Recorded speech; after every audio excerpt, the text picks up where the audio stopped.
Hola, ¿qué tal? Mi nombre es Miguel Hernández de Nonify y el día de hoy te vas a volver un experto en unidades de mantenimiento.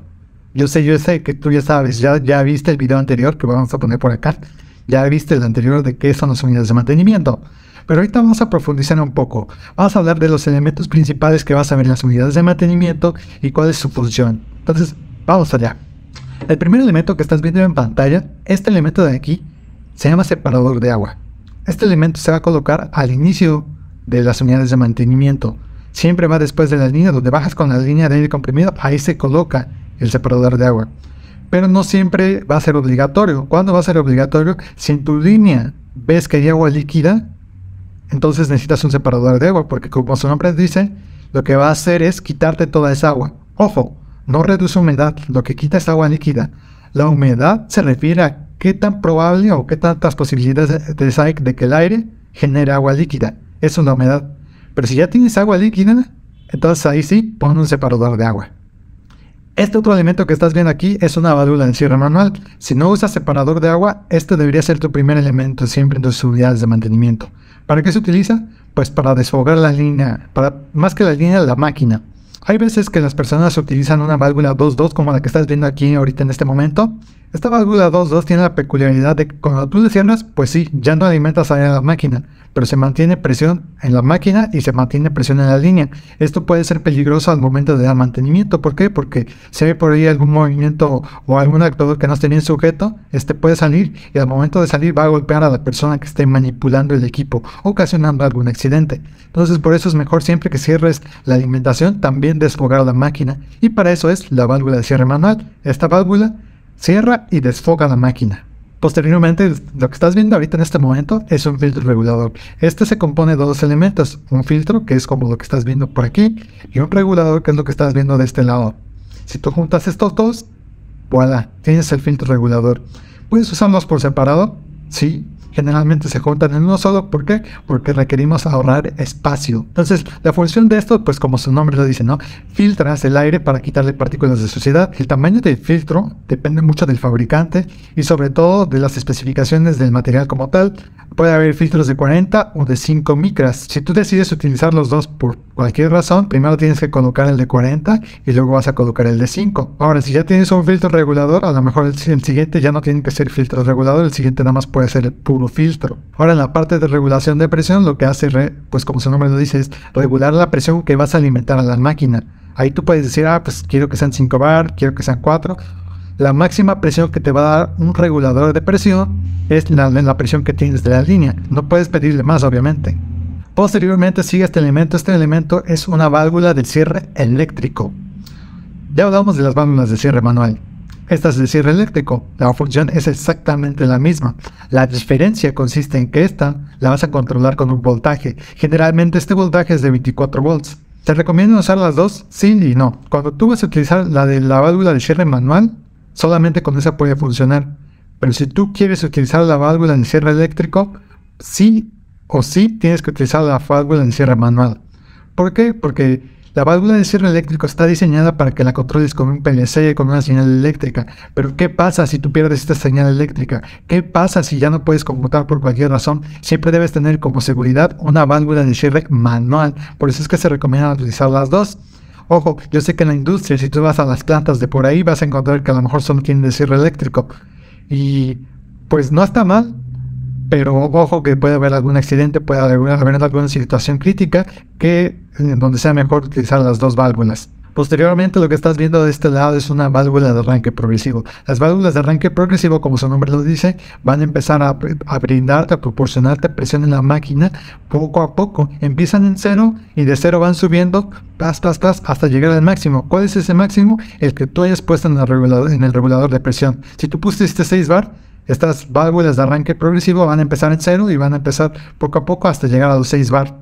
Entonces, ¿por qué se utilizan estas válvulas? Pues precisamente también para seguridad. Normalmente, imagínate que vas a manipular un equipo y no quieres que, al momento de que inyectas el aire, va a salir un pistón. Entonces, para evitar esos movimientos bruscos, inyectas poco a poco la presión y ese pistón, ese actuador saldría lentamente. Entonces, para eso se utilizan las válvulas de arranque progresivo. Ahora, lo que estás viendo en pantalla es un lubricador. Mucha gente tiene la creencia de que siempre tenemos que usar lubricadores, pero la realidad es que no. El lubricador generalmente se va a utilizar cuando el ciclaje de tu máquina es muy alto, el ciclaje de un actuador es muy alto. Digamos, un pistón que entra, sale, entra, sale. Si esto lo haces, no sé, 60 veces por minuto, 90, 100 veces, estamos hablando de un ciclaje muy alto. El actuador entra, sale, entra, sale. Ahí eso genera fricción, la fricción genera calor y el calor hace que la grasita que trae el componente neumático se derrita y el mismo aire se lo empieza a llevar. Entonces cuando se lo lleva pues se seca, necesita lubricación y ahí es donde vas a utilizar el lubricador. Si tu máquina no tiene esos ciclajes tan altos, no se recomienda usar lubricador. ¿Cuándo más sí se recomienda utilizar lubricador? Cuando tu componente explícitamente dice úsese solo con lubricación. Ahí sí vas a tener que usar un lubricador. Ahora, si tú tienes componentes neumáticos que no requieren lubricación, pero ya les pusiste lubricación porque a lo mejor todavía no llegabas a este video y todavía no sabías esta información, pues déjame decirte que ahí desafortunadamente vas a tener que seguir usando lubricación. ¿Por qué? Porque el aceite que traen estos lubricadores lo que hace es llevarse la grasita que traen de fábrica, los pistones. Entonces como se la llevan, ya no tiene, entonces tienes que seguir lubricando siempre, siempre. La única manera de evitar esto es limpiando, haciendo una purga, cambiando tus mangueras, cambiando tus componentes, donde no tengan lubricante, solamente el que trae de fábrica. Ahí sí ya podrías prescindir del lubricador. Esto te podría significar un costo más alto al principio, pero en el largo plazo va a ser más barato. ¿Por qué? Porque ya no vas a tener que estar invirtiendo en lubricadores ni en el aceite para lubricar. Ahora, ojo, si tú utilizas un lubricante, lo recomendable es que si tú solo tienes un elemento donde vayas a tener que usar lubricación, solo un actuador, solo una válvula, lo que sea, muy puntualmente en ese elemento pongas el lubricante. Para todo lo demás, ya no tendrías que poner el lubricante. Ahora, para finalizar esta parte del lubricante, si tú pones un lubricante, ya no vas a poder poner ningún elemento después. ¿Por qué? Bueno, en la unidad de mantenimiento ya no vas a poner nada.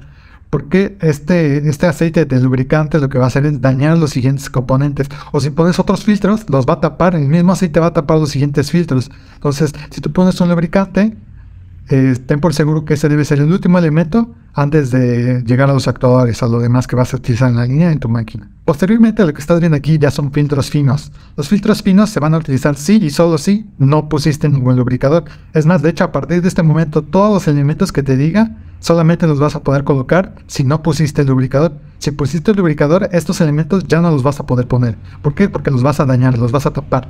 Entonces, regresando a los filtros finos generalmente sus tamaños son de 1 micra, 0.1 micras y 0.0 micras. Su función precisamente consiste en eliminar suciedades de partículas más pequeñas, precisamente el micraje que te acabo de decir. Ahora, el elemento que estás viendo es un secador de membrana.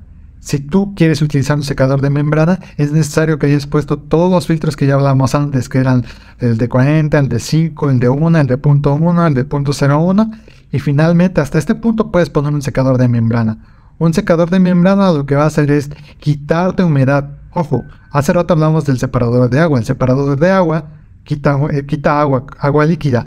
El secador de membrana, quita humedad. La humedad es lo que hace que es la posibilidad de que el agua forme, más bien el vapor de agua se forme en agua líquida. Entonces no hay que confundir los términos. En este caso, un secador de membrana lo que va a hacer es quitarte humedad. ¿Pero qué tanta humedad te va a quitar? Bueno, estamos hablando de que tiene una referencia de 10 a 15 grados respecto a la humedad que le llegue. ¿Cómo se mide la humedad? Se mide por punto de rocío. Ese punto de rocío es que dices, a tal presión y a tal temperatura, tu aire va a formar agua líquida. Ok, ahorita vamos a decir que trabajamos con 6 bar como normalmente es en las máquinas. Digamos que a 6 bar tu aire comprimido trae una humedad para que a 5 grados centígrados se forme agua líquida. Lo que va a hacer el secador de membrana, como dijimos, es una referencia de 10 a 15 grados.